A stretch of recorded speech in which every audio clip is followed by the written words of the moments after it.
வாக்குண்டாம் நல்ல மனமுண்டாம் மாமலரால் நோக்குண்டாம் மீனிலொடங்காது பூக்கொண்டு துதிப்பார் திருமேனி தும்பிக்கையான் பாதம் தட்டாமல் சார்வார் தமக்கு முகங்கள் போற்றி முகம் பொலி கருணை போற்றி ஏவரும் துதிக்க நின்ற ஈராறு தோல் போற்றி காஞ்சி மாவடி வைக்கும் செவ்வேல் மலரடி போற்றி அண்ணன் சேவலும் மயிலும் போற்றி திருக்கைவேல் போற்றி போற்றியே. அனைவருக்கும் வணக்கம். நாம் தேவி பாகவதத்தை பற்றி இந்த காணொளியில் சிந்திக்க உள்ளோம். மேலும் தேவி பாகவதம் முழுமையும் தொடர் பதிவாக பதிவேற்றவும் இருக்கிறோம். ஞானவேல் யூடியூப் சேனலை சப்ஸ்கிரைப் பண்ணுங்கள்.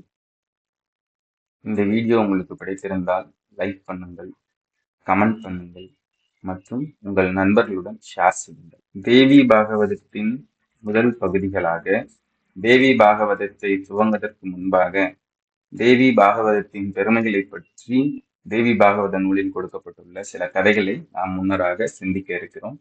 அதனைத் தொடர்ந்து தேவி பாகவதத்தில் உள்ள அனைத்து ஸ்காந்தங்களின் கதைகளும் உட்பிரிவுகளும் விரிவாக பதிவேற்ற இருக்கிறோம். உலகம், உயிர், இறைவன் ஆகியவற்றினுள்ளே ஊடுருவியுள்ள ஆற்றலே பராசக்தியாகும். அந்த சக்தியே எல்லாம் வல்லவள், எங்கும் எதிலும் நிறைந்தவள். உலகத்தை பிரம்மன் உருவாக்கி படைக்கும் போதும், மகாவிஷ்ணு உலகத்தை காக்கும் போதும், காலாக்னியால் ருத்ரன் உலகத்தை அழிக்கும் பொழுதும் அந்த சக்தி தேவியே ஆக்கல், காத்தல், அழித்தல் என்னும் முத்தொழில்களுக்கும் மூல தேவதையாக விளங்குகின்றார். பிரபஞ்சத்தில் உள்ள அனைத்தும் அவர்களுக்கு விளையாட்டு பொருளே. படைப்பு கடவுளான பிரம்மதேவனுக்கு கலைமகள் சக்தியாகவும், காத்தல் கடவுளான மகாவிஷ்ணுவுக்கு திருமகள் சக்தியாகவும், அழித்தல் கடவுளான ருத்ரனுக்கு மலைமகள் என்ற சக்தியாகவும், அந்த சக்தி தேவியின் 3 அம்சங்களே அவர்களுக்கு பக்கபலமாக இருந்து படைத்தல், காத்தல், அழித்தல் என்னும் முத்தொழில்களை செய்து வருகின்றன. மனிதன், மிருகம், பறவை, ஊர்வன, நீந்துவன ஆகிய உயிர் வகைகளிலும் உயிரின் ஆற்றலாகவும், ஊக்கமாகவும், ஊட்டமாகவும் பெண்மை சக்தியே இயங்கி வருகிறது. பெண்மை இல்லையே பிறவிகளே இல்லை, வாழ்க்கை இல்லை, உலகம் இல்லை, சந்ததிகள் இல்லை, ஏன் எதுவுமே இல்லை. அந்த பெண்மையின் ஆற்றல்தான் சக்தி தேவி.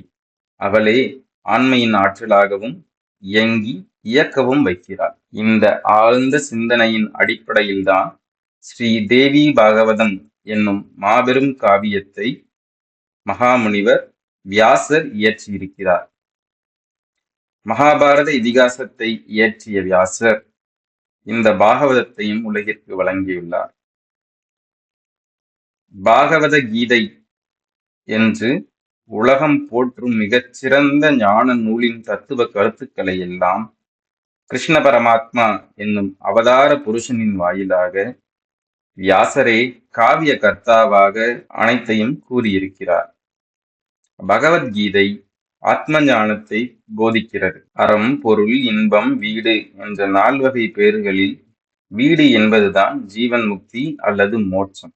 அந்த பரம உன்னத நிலையை அடைவதற்கு அந்தரங்க சாதகமான அகண்டகார விருத்தி என்பது நாதம், விந்து, கலை, வைகரி என்று 4 வகைப்படும் என்று அறிஞர்கள் கூறியுள்ளனர். நாதம் என்பதின் தன்மை வடிவினலாக விளங்குபவள் பறை என்ற சக்தியானவள். அந்த சக்தி மூலாதார சக்கரத்தில் எந்தவிதமான பகுத்தறிவும் ஞான விசாரங்களுக்கும் புத்தி யுக்திகளுக்கும் புலனாகாமல் ஜோதி வடிவமாக விளங்குகின்றார். விந்து என்பதின் தன்மை வடிவிலனால பாஷ்யந்தி என்ற சக்தியானவர் இதயவானத்தில் தத்ருவத் என்ற ஓம்கார பிரணவமாக விளங்குகின்றார். கலை என்பதின் தன்மை வடிவமான மத்தியமா சக்தியானவள் விசுத்தி சக்கரத்தில் அகாரம் முதலிய ஸ்வரங்களையும் ககாரம் முதலிய ஸ்பரிசங்களாகவும் தூய வர்ணமாகவும் விளங்குகின்றார். வைகரி என்பதின் தன்மை வடிவிலான வைகரி சக்தியானவள் வாக்கு ரூபமாக ஒவ்வொன்றையும் விளக்கமுறச் செய்யும் ஒளிமயமாக விளங்குகிறார். மூலாதாரத்தில் நாத வடிவினலாக இருக்கும் பராசக்தியானவள் தன்னை வழிபடுவோருக்கும் மற்றையோருக்கும் புலனாகாமல் சூட்சமமாக இருப்பார். பாஷ்யந்தி சக்தியாக அவள் இதயவானில் இருக்கும் போது வழிபடுவோருக்கு மட்டும் நிலையற்ற மின்னல் கொடி போல ஒரு கண நேரம் தோன்றுவார். மத்தியமா சக்தியானவள் விசுத்தி சக்கரத்தில் இருந்து கொண்டு நிலையான அக்னி ஜுவாலையைப் போல வழிபடுவோருக்கு தெளிவாக தோன்றி மறைவாள். வைகரி சக்தியானவள் சப்த ரூபமாக இருந்து தன்னை வழிபடுவோருக்கு தோற்றமளிப்பார்.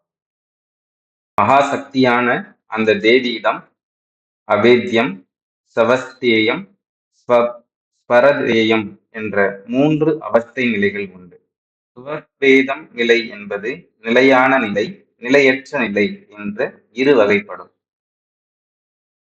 அதில் 4வது நிலையில் வைகரி வடிவமாக விளங்கும் சக்தியே சகல உலகங்களையும் விளங்க வைக்கும் சப்த வடிவமாக விளங்குகின்றாள். அந்த நிலையில்தான் மனிதர்கள் அவளை தாங்கள் வணங்கினால் விளக்கிச் சொல்ல முடியும். இவ்விதமாக விளங்கும் தேவியை என்னுடைய வாக்கை எல்லோருக்கும் தெளிவாக விளங்கச் செய்ய வேண்டும் என்று தேவி பராசக்தியை துதித்து இந்த தேவி பாகவதத்தை வேதவியாசர் துவங்குகிறார்.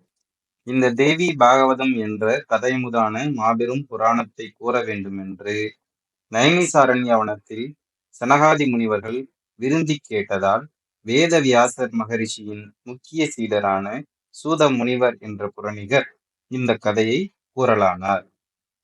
அதாவது சனகாதி முனிவர்கள் சூத முனிவரை நோக்கி, தேவி புராணம் மகிமையும் அதனை சிரவணம் செய்ய வேண்டுவோர் எத்தகைய நியமங்களை அனுசரிக்க வேண்டும் என்பதையும், முன்னே காலங்களில் யார் யார் இதை கேட்டு பலனடைந்திருக்கிறார்கள் என்பதனையும் எங்களுக்கு சொல்ல வேண்டும் என்று கேட்டார்.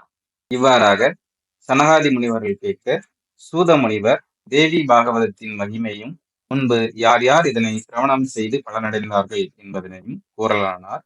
அதை பற்றி அடுத்த பதிவில் தொடர்ந்து சிந்திக்கவிருக்கிறோம். இந்த தேவி பாகவதத்தை முதலாக சிரவணம் செய்து பலனடைந்தவர்கள் பாரிஷித்து மன்னன், கண்ண பரமாத்மா மற்றும் கந்த பெருமான். இன்னும் பலர் தேவி பாகவதத்தை முறையாக சிரவணம் செய்து பலனடைந்திருக்கிறார்கள். அதனை பற்றி அத்தாலை எங்கள் அபிராம வல்லியை அண்டமெல்லாம் பூத்தாலை மாதுளம்பூ நிறத்தாலை புவியடங்க காத்தாலை அங்குசம் பாசாமும் கரும்பும் அங்கை சேர்த்தாலை முக்கண்ணி தொழுவார்க்கு ஒரு தீங்கில்லையே